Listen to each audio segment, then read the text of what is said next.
பிரதமரின் இல்லத்தில் தேசிய ஜனநாயக கூட்டணி கட்சிகளின் ஆலோசனைக் கூட்டம் நடைபெற்றது. இந்த ஆலோசனைக் கூட்டத்தில் மோடி, ஜே.பி. நட்டா, அமித்ஷா, ராஜ்நாத் சிங் உட்பட மொத்தம் 21 தலைவர்கள் பங்கேற்றிருந்தனர். அதில் தேசிய ஜனநாயக கூட்டணி தலைவராக மோடி ஏகமனதாக தேர்வு செய்யப்பட்டார். தொடர்ந்து கூட்டணி ஆட்சி அமைப்பதற்கு கூட்டணி தலைவர்கள் அனைவரும் ஒப்புதல் அளித்தனர். அதன்படி 3வது முறையாக நாளை மறுநாள் பிரதமர் நரேந்திர மோடி பதவியேற்கவுள்ளார். புதுடெல்லியில் இந்தியா கூட்டணி கட்சி தலைவர்களின் ஆலோசனைக் கூட்டம் அகில இந்திய காங்கிரஸ் தலைவர் மல்லிகார்ஜுன கார்கே வீட்டில் நடைபெற்றது. இந்த ஆலோசனைக் கூட்டத்திற்கு பிறகு மல்லிகார்ஜுன கார்கே செய்தியாளர்களை சந்தித்தார். அப்போது பேசிய அவர், மோடி தலைமையிலான பாஜகவின் பாசிச ஆட்சிக்கு எதிராக இந்தியா கூட்டணி தொடர்ந்து போராடும் என்றும், பாஜக ஆட்சி அமையக்கூடாது என்ற மக்களின் விருப்பத்தை உணர்ந்து உரிய நேரத்தில் உரிய நடவடிக்கை எடுப்போம் என்று தெரிவித்தார். தமிழகத்தில் தென்மேற்கு பருவமழை தொடங்கி பெய்து வருகிறது. அந்த வகையில் மேற்கு தொடர்ச்சி மலை மாவட்டங்கள் மற்றும் வட மாவட்டங்களில் பரவலான மழை பெய்து வருகிறது.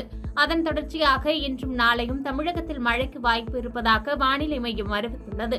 தமிழகத்தில் ஒரு சில இடங்களிலும் புதுச்சேரி மற்றும் காரைக்கால் பகுதிகளில் இன்று பலத்த காற்றுடன் மிதமான மழை பெய்யக்கூடும் என்றும், கோவை, திருப்பூர், தேனி, திண்டுக்கல் உள்ளிட்ட 13 மாவட்டங்களில் மிதமான மழை முதல் கனமழை பெய்ய வாய்ப்புகள் இருப்பதாக சென்னை வானிலை ஆய்வு மையம் அறிவித்துள்ளது.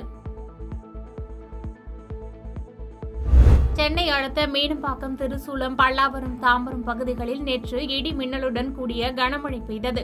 இதன் காரணமாக சென்னை விமான நிலையத்தின் வாகனங்கள் செல்லும் பாதையில் தண்ணீர் தேங்கியதால் வாகன ஓட்டிகள் சிரமம் அடைந்தனர். மேலும் விமான நிலையத்தில் மழைநீர் குளம் போல தேங்கியதால் விமான சேவையும் பாதிப்படைந்தது. அந்தமானில் முதல் முறையாக நடைபெற்ற சிலம்ப போட்டியில் தமிழகத்தைச் சேர்ந்த வீரர்கள் பல்வேறு பிரிவுகளில் பங்கேற்று தங்களது திறமையை வெளிப்படுத்தி வெற்றி பெற்றனர். இந்த நிலையில் பல்வேறு பதக்கங்களை வென்று இன்று சென்னை திரும்பிய விளையாட்டு வீரர்களுக்கு விமான நிலையத்தில் உற்சாக வரவேற்பு அளிக்கப்பட்டது.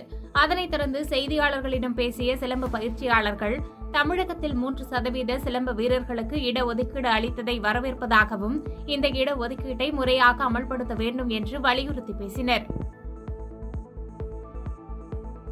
பாதகம் செய்பவரை கண்டால் நாம் பயங்கொள்ளலாகாது பாப்பா, மோதி மிதித்து விடு பாப்பா, அவர் முகத்தில் உமிழ்ந்து விடு பாப்பா.